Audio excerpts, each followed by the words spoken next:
예전에 나의 머리는 좋은 향기를 담은 상자와 같았고 꽃으로 장식되어 있었지만 늙어버린 지금은 토끼털처럼 냄새가 납니다. 역시 진실을 말하시는 부처님의 말씀은 틀림이 없습니다.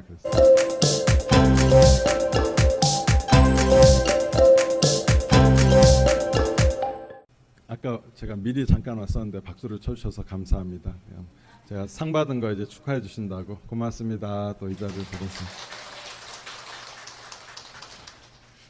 되게 재미있는 게 저희 은사 스님께서 박근혜 대통령 시절에 저출산 고령사회 위원회 위원이셨어요. 희한하게도 또 제가 그걸 이어가지고 인구의 날 때 저출산에 좀 도움이 되었다 해가지고 제가 대통령상을 받았습니다.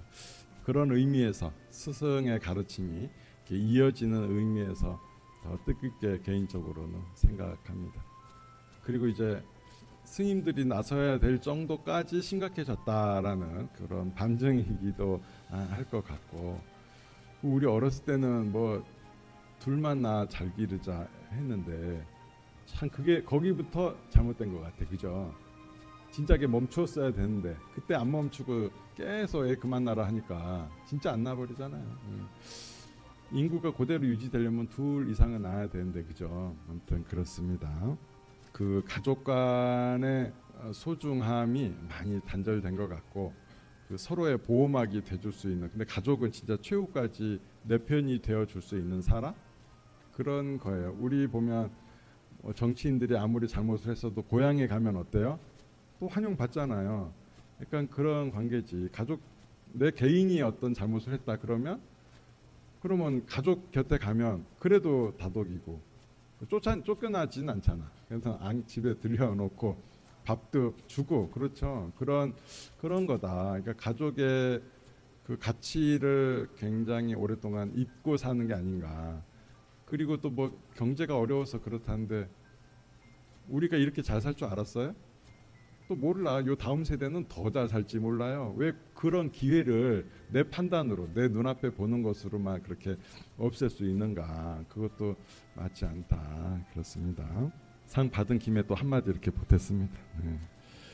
오늘 여러분들 이렇게 지금 백중 때 맞이해서 많이 오셨으니까 오늘 포살, 팔관제 포살하는 의미가 뭔가를 한 번 더 설명을 잠깐 드리자면, 개도 그 개에 맞는 이유와 그걸 왜 지켜야 하는지 이런 덕목이 다 있어요. 삼기개는 뭐겠어요? 불자의 개예요. 삼기를 믿으면 불자가 되는 거야. 간단하죠. 엄청 간단해. 부처님께 귀의하고, 그러니까 마음을 돌이켜 의지하는 거죠. 그 다음에 부처님 가르침을 믿고 따르고, 그 다음에 그 가르침을 따르는 스님들께 또 역시 믿고 의지하고, 요것이 삼기가 되겠습니다.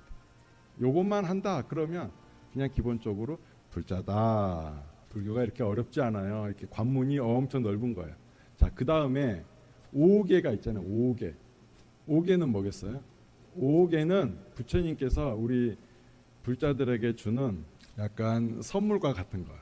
어떤 거냐면, 그러니까 인류에게 주는 선물에, 인류에게 우리가 살다 보면 내 삶에 내 앞길을 막는 사람이 생기고 장애물이 생기면 내 삶이 어때져요? 힘들어지죠. 그러면 내 삶에 장애물이 없도록 해야 될 거 아니에요? 자, 그걸 알려주는 거예요. 먼저 뭘까요? 불살생. 내가 옆집 개를 죽였어. 그 주인이 나를 가만 두겠어요, 안 두겠어요? 사사건건 내 삶에 장애물이 되겠죠, 그 사람은. 자, 그 다음에 훔쳤어. 남의 거 훔쳤어. 그럼 그 잃어버린 주인이 어때요? 가만 둘라 하겠어요? 만일 내가 몰래 훔쳤다 그러면 그 사람이 저주할 것이고, 보는 데서 훔쳤다 그러면 내 거 하나를 뺏어갈 것이고, 그렇게 내 삶에 장애물이 또 생기는 거죠. 불망어, 거짓말. 내가 남에게 사기 좀 치고 거짓말 좀 했어. 가만 두겠어요, 안 두겠어요? 안 두죠. 뭐 하루 이틀 욕하겠어요? 아니죠. 평생 욕을 합니다, 평생. 자, 그 다음에 바람 폈어. 바람 피는 건 뭐죠? 상대방의 배우자가 있는 거예요. 그럼 그 배우자가 가만 두겠어요, 안 두겠어요? 가만 안 두지. 멱살 잡고 머리끄댕이 잡고 난리가 나는 거지. 그러니까 내 삶에 장애물이 생긴다 그러면, 아, 내가 5개를 지키지 않아서 그렇구나라고 생각을 기본적으로 하셔야 돼요. 그 다음에 술은 왜 먹지 말라 했어요? 술은 술 먹고 제정신을 잃어버리면 이 나머지 앞에 4개 있잖아요. 요거를 다 어긴다. 그래서 조심하라 해서 5개예요. 그러니까 여러분의 삶에 평안하기를 기원하는 마음에서 부처님께서 여러분들에게 5개를 준 거예요. 자, 오늘 주는 8관 제계는 뭘까요? 그렇게 해서 3기계도 하고 5개도 받고 부처님의 가르침을 늘 듣는 불자들이 문득 부러운 게 생겼어. 뭐냐면 자기는 가족도 있잖아요. 남편도 있고 자식도 있고 지켜야 할 집과 재산도 있어요. 근데 부처님과 부처님의 제자들이 너무 부러워. 부처님께 제안을 합니다. 부처님, 저희가 집에 살지만 제가에 살지만 부처님과 부처님의 제자들이 너무 부럽습니다. 어떻게 하루만이라도 부처님 제자들처럼 똑같이 사는 방법 없을까요? 라고 여쭤보게 됩니다. 그때 해주신 법문이 뭐다? 8관제계를 그럼 지켜라. 한 달에 6일만 이 8가지 계를 지키면 그 공덕은 스님네, 그냥 스님이 아니고 깨달으신 큰 스님, 아라한 뭐 이런 훌륭하신 스님들과 똑같은 공덕을 짓는 삶을 살 수 있느니라 라는 거예요. 그렇죠? 그렇게 해서 이렇게 8관제계를 알려주신 겁니다. 또 뭐가 있겠어요? 계 중에? 이 다음은 이제 보살계가 있죠. 보살. 이 보살계는 보살의 삶, 내가 진짜 부처님이 되기 위한 지금부터 과정이다 라고 해서 부처님이 되기 위한 수련의 과정이 보살계가 되겠습니다. 제가 여러분들께는 이 8관제계를 일러드리는 거예요. 그래서 불자들의 계이고 5계는 사실 꼭 불자 아니라도 누구나 지켜도 돼요. 왜냐하면 이거는 부처님께서 인류에게 주는 선물과 같은 계이기 때문에 이 계율이라는 게 구속되는 게 아닙니다. 계율을 받는 순간 내 삶에 장애물이 없어지는구나 라고 굉장히 기뻐해야 되는 거죠. 그래서 8관제계를 꼭 지키셔라. 아시겠죠? 자, 그러면 이제 오늘은 부처님 말씀이 틀림이 없다라고 증언을 하신 이제 분이 계세요. 이분은 누구냐면 안바빨리라는 분이신데 망고나무 숲에 버려져 있는 것을 이제 그 주인이 데려다가 길렀습니다. 안바빨리라는 뜻이 망고나무 관리 뭐 한 이 정도 되는 것 같아요. 자, 이런 이름을 이제 얻었어요. 이제 조금씩 자라났는데 어떻게 자라났냐? 너무 이쁘게 자라나. 거의 경국지색. 보기만 하면 누구나 반해요. 그 심지어는 어느 정도냐면 7 왕자들이 서로 싸움박질을 할 정도로 서로 저 여인을 내가 부인으로 얻겠다 해갖고 거의 그냥 혼자 자기들끼리 주먹다툼한 정도가 아니고 부하들까지 끌어당겨서 전쟁을 일으킬 정도까지 되기 때문에 이 여인이 이래선 안 되겠다. 내가 그러면 누구의 여인도 되지 않겠다라는 선언을 해버립니다. 그래서 이제 더 이상의 싸움은 멈추게 되는데 그러면 여인으로서 결혼 안 하고 사는 삶이 뭐가 있느냐? 우리로 치면 이제 옛날에 기생 있잖아요. 기생 중에도 2가지가 있죠. 하나는 뭐죠? 예능하는 기생이 있어. 그러니까 음악하고 막 이런 이제 그런 역할을 했습니다. 그러다가 이제 부처님이 근처에 이제 오셨다는 얘기를 듣고 부처님 전에 가서 이제 공양도 올립니다. 공양도 올리고 굉장히 신신 깊은 불자가 되는 거죠. 이 여인 같은 경우는 전생에 이제 얼굴은 예쁜데 도대체 왜 기생의 삶을 살게 됐을까 좀 궁금하잖아요. 전생에 이제 부처님 가섭불 부처님 시대에 어떤 일이 있었냐면은 스님들이 앞에 있었어. 불공을 올리려고 이렇게 줄을 서서 기다리는데 앞에 스님이 갑자기 이게 사례가 들리면서 목에 뭐가 걸리니까 침을 뱉었어요. 이제 앞에 목에 걸린 거를. 근데 이제 자기는 아주 그 성스럽게 부처님 전에 공양을 이렇게 올리려고 가는데 앞에서 스님이 침 뱉어놓으니까 기분이 근데 누가 했는지는 몰라. 누가 했는지는 모르고 그냥 기분이 나빠. 그래가지고 아니 도대체 누가 이런 침을 뱉고 그러는 거야? 저 기생인들이나 한 짓을 말이야 저렇게 하고 있네라고 그냥 비난을 했어요. 근데 하필은 그 스님이 어떤 분이셨다? 깨달으신 큰 스님이신 거예요. 그러니까 그 큰 스님을 비난한 과보로 그 다음부터는 본인이 이 기생으로 태어나게 된 거죠. 그렇지만 입으로만 지었기 때문에 계속 부처님 전에 불공 올리고 이런 공양 올리는 것은 아주 오랫동안 잘했습니다. 그래서 굉장히 예쁜 얼굴로 태어나게 된 거죠. 부처님께서는 이 안바빨리 어떤 인연이 있냐면 부처님께서는 이렇게 약속을 굉장히 잘 지키세요. 그래서 이 여인이 공양을 올리겠다고 와달라고 그랬어. 가만히 이제 말이 없으셨어. 말이 없으면 뭐다? 허락한 거. 불교는 말이 없으면 허락한 거예요. 불교에서 뭔가 저 마음에 안 드는데 한마디 해야 되겠는데 그러면 전 반대합니다라고 해야 돼. 근데 앞에서는 아무 말 안 하다가 뒤에 돌아서서 왜 저러신지 모르겠어. 주시면 왜 저러는 거야. 이렇게 하면 되겠어요? 안 되겠어요? 안 되는 거예요. 말 없으면 동의한 거예요. 부처님 당시 때부터 규칙이요. 여러분들 잘 기억해야 됩니다. 자, 이렇게 말이 없으므로 허락하셔서 그 다음에 누가 왔냐면 그 나라의 왕자들이 온 거예요. 왕자들이 와서 공양을 이제 성을 올리겠다고 한 거예요. 근데 앞에 약속을 했잖아요. 날짜가 같아. 부처님께서는 그래도 왕자를 높이 쳐서 약속을 바꿨을까요? 아니면 그대로 했을까요?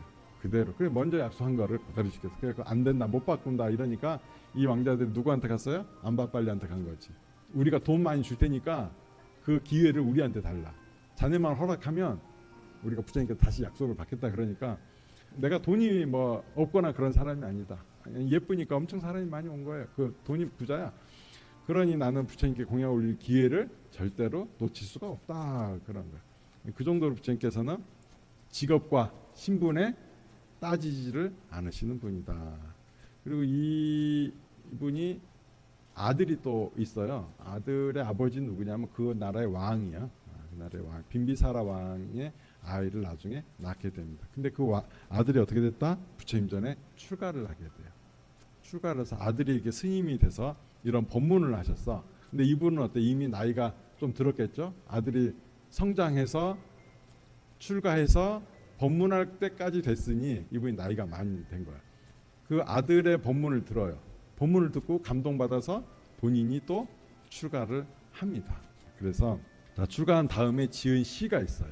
원래는 기생이었다가 또 부처님의 제자가 된 그것도 아들의 법문을 듣고 이분이 어떤 시를 지은지 알려드리겠습니다. 예전에 나의 머리는 좋은 향기를 담은 상자와 같았고 꽃으로 장식되어 있었지만 늙어버린 지금은 토끼털처럼 냄새가 납니다. 역시 진실을 말하시는 부처님의 말씀은 틀림이 없습니다. 또 한 구절 더 읽어드리겠습니다. 예전에 나의 머리카락은 빽빽히 우거진 숲처럼 무성하고 핀이나 빗으로 아름답게 꾸며졌지만 늙어버린 지금은 여기저기 머리카락이 빠져 드문드문합니다. 역시 진실을 말하시는 부처님의 말씀은 틀림이 없습니다. 예전에 나의 두 손은 매끄럽고 부드러우며 섬세한 반지와 황금 장식으로 단장되어 있었지만 늙어버린 지금은 나무 뿌리처럼 되었습니다. 역시 진실을 말하는 부처님의 말씀은 틀림이 없습니다 하셨습니다. 이제 늙어버린 자신의 몸을 쭉 살펴보면서 부처님께서 오랫동안 법문하시는 것을 들었더니 한치도 틀림이 없으시구나라는 증언을 하고 계시는 거죠. 왜냐하면 이분은 이런 말을 할 만도 한 게 너무 예쁜 분이었으니까. 심지어 이 여인이 절에 이렇게 불공 기도를 하러 이제 법문도 하고 이제 오는 날이 있었어요. 그러면 아는 존재가 미리 스님들에게 이런 단속을 한 기록이 나옵니다. 어떤 단속? 오늘 안바빨리가 오는데 모두 마음을 집중해서 잘하고 오래 쳐다보지 말아라라고 그 정도로 예뻤어. 그 정도로. 그래서 그러니까 이런 자신의 몸 너무 예뻤으니까 그렇게 자신의 몸을 관찰할 만한 거죠. 우리가 보면은 우리의 삶이 이런 과정을 거쳐요. 나이 들음을 거치고 병들음을 거치고 죽음을 맞이하게 되는 거죠. 어떤 사람이 갑자기 죽게 됐어요. 자기는 마음의 준비가 안 됐는데 갑자기 죽게 됐어요. 그 염라대왕 앞에 가니까 굉장히 강력하게 항의를 합니다. 너무한 거 아니냐. 나는 아무 마음의 준비가 돼 있지 않았다. 갑자기 나를 데려오면 어떡하냐. 이거 너무 미리 예고도 하고 뭐 좀 해야지. 너무 불합리한 거 아니냐라고 하니까 염라대왕이 내가 그런 소리 할까봐 미리 세 사람의 저승사자를 미리 보내줬는데 못 봤냐. 못 봤다. 내 앞에 나오지도 않았고 그 사람은 도대체 왜 내 앞에 나오지도 않고 직무유기한 거냐. 억울하다. 나 다시 살려달라 이러니까 아니다. 못 봤을 리가 없다. 내가 첫 번째 보냈던 사람은 병든 사람이다. 그 사람을 보면 아 나의 몸도 저렇게 병이 들 수 있겠구나. 그러니 내가 미리 죽음을 잘 준비해야 되겠다라는, 그리고 건강할 때 열심히 복 짓고 살아야 되겠다라는 마음을 품어야 될 거 아니냐. 내가 보낸 그 사람이 내가 보낸 사자다. 또 한 명도 네가 꼭 봤을 거다. 또 한 명의 사자는 죽음 앞에 둔 사람이니라. 죽어간 사람을 보면 내 삶도 저렇게 언젠가는 죽게 되는구나. 그러니 내가 잘 살아야 되겠다. 그리고 또 한 명은 늙은 사람이니라. 나도 저렇게 자연스럽게 늙는구나. 내가 언제 늙게 될지, 언제 병들게 될지, 언제 죽게 될지 모르니 그 모습을 보고 내가 지금의 삶에 충실해야 되겠다라고 마음을 먹었어야 되느니라. 너 지금 억울할 일이 없다. 내가 세 사람이나 보내줬는데 그걸 못 알아챘으니 너의 잘못이니라 해가지고 이 사람이 공덕 지은 게 별로 없어요. 그러니까 염라대한테도 항의하고 성질이 못 됐어. 그래갖고 바로 이제 축생계로 가버리는 그런 모습을 겪은 적이 있습니다. 그래서 우리가 과연 준비가 되어 있느냐, 내 앞에 죽음이 닥쳤을 때 준비가 되어 있을까를 쭉 살펴봐야 돼요. 그럼 어쩌면 준비가 잘 된 것일까요? 더 이상 바라는 게 없을 때, 내 삶에 후회되지 않고 나 잘 살았는데, 자식들 건사도 잘했고 애들 잘 사네, 내가 가도 각자 알아서 삶을 잘 살겠구나. 내가 저래 열심히 그래도 다녔지. 스님들께 내가 공양도 옷도 해드렸고 공양도 잘 올렸고, 내가 기도도 가족에 기도도 이 정도면 잘 살았네 라고 하실 정도면 여러분들은 죽음을 잘 맞이할 준비가 되신 겁니다. 잘 사신 거예요. 훌륭하게 잘 사셨고, 그런 삶은 자식들이 굉장히 존경하고 아끼고 추억하고, 그 자식들은 오늘 같은 백중 맞이하는 기도가 되면 꼭 참석하고 부모님을 위해서 기도를 해주실 분들이다라는 것입니다. 아마 여러분, 우리 불자님들의 부모님들이 그런 모습이지 않았을까 생각을 합니다. 그 모습 따라서 우리도 후회 없는 삶, 부끄러움이 없는 불자 되시기를 바라겠습니다. 감사합니다.